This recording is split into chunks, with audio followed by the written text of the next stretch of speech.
Neither side is saying anything hopeful yet, but both Ukraine and Russia are sounding more positive this morning about talks that could lead to a ceasefire.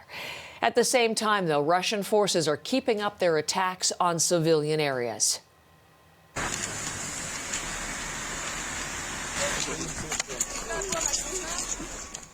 This is new video into us this morning from Kyiv, from Ukraine's emergency service. It shows a neighborhood in the heart of the Ukrainian capital. Officials say a Russian artillery barrage hit the top of an apartment building and started a fire. A building next door is damaged too. Officials report 2 victims, but it's not clear if anyone was killed. Ukrainian President Volodymyr Zelensky, who will address the U.S. Congress this morning, is again urging NATO countries to, in his words, close the skies over Ukraine. Zelensky is also offering this new assessment of talks with Russia, talks that are set to resume again this morning.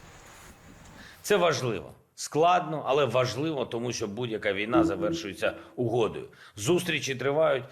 Як мені доповідають, позиції на переговорах звучать вже реалістичніше. Проте ще необхідний час, щоб рішення були в інтересах саме України.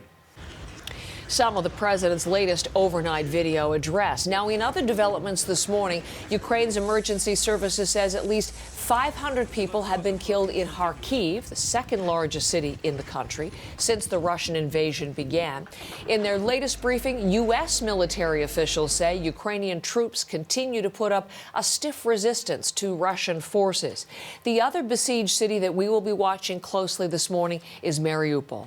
Ukraine's deputy prime minister says it is, quote, an open question if more civilians will be able to escape the fighting there this morning.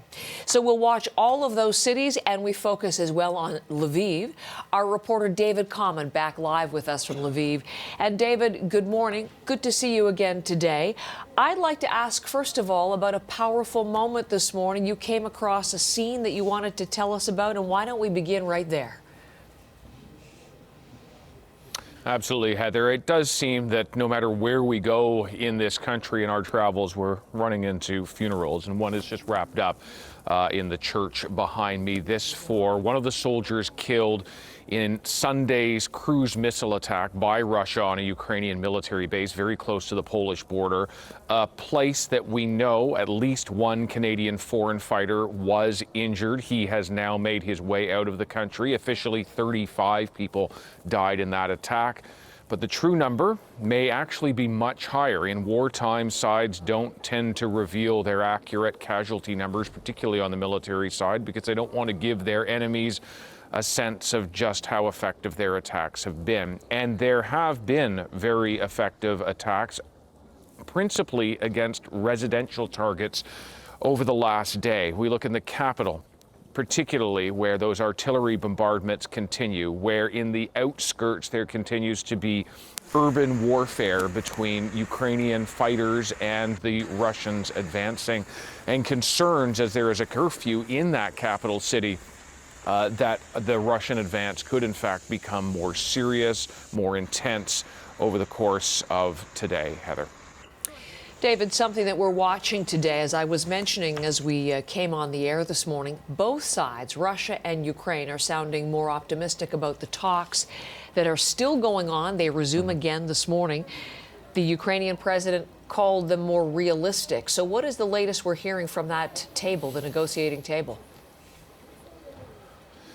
I think there is a limited amount of information, certainly, that's coming out of those negotiations. But to have something promising coming from the president saying that it is perhaps more realistic, and I'll just swing around as we're talking here, just to give you a sense of kind of the daily life here in Lviv, it means that there is perhaps some room for hope. And I'll tell you, Heather, we were at a school earlier today, and it's a school that has become a home for many people who have been displaced within the country, people who have left cities that have been ravaged by these attacks, and they're now living in these schools. And so the students who would normally go to those schools are learning remotely, learning basically on Zoom, because they have to create space within the classrooms for people to now live.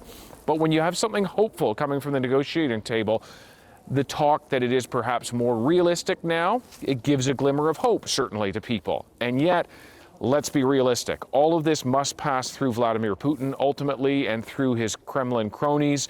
What is palatable for him? He's put his legacy on the line here, and perhaps when you hear the words and parse the words of President Zelensky over the course of the last 24 hours, sort of suggesting that perhaps Ukraine will never be part of NATO, that it will remain a neutral state, perhaps that is part of the positioning that's going on here.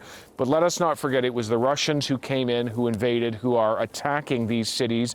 There are counteroffensives in limited scope that have been happening over the course of certainly today and over the past 24 hours in multiple places, in Kharkiv, in Kyiv, and also in Mariupol. But they are limited in scope. There are still large numbers of people being seriously wounded, numbers of people dying, mass graves being dug to accommodate those bodies because simply it is unsafe and there is not the time to bury all of those being killed. So while we were able to see today a funeral for a soldier being killed, that is a dignity that is not being offered to many others who have died and their families. We saw the wife of the man who was killed coming crying behind his casket just a short time ago at this church.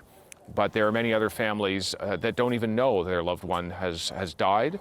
Many other families, hundreds of thousands of families, frankly, that have been separated as mothers and children have left, have gone somewhere else in this country to try to get to safety. The men can't leave. If they're of fighting age, they must remain and are being used as part of the effort to repel the Russian forces. Day 21 of that effort. David, thank you so much.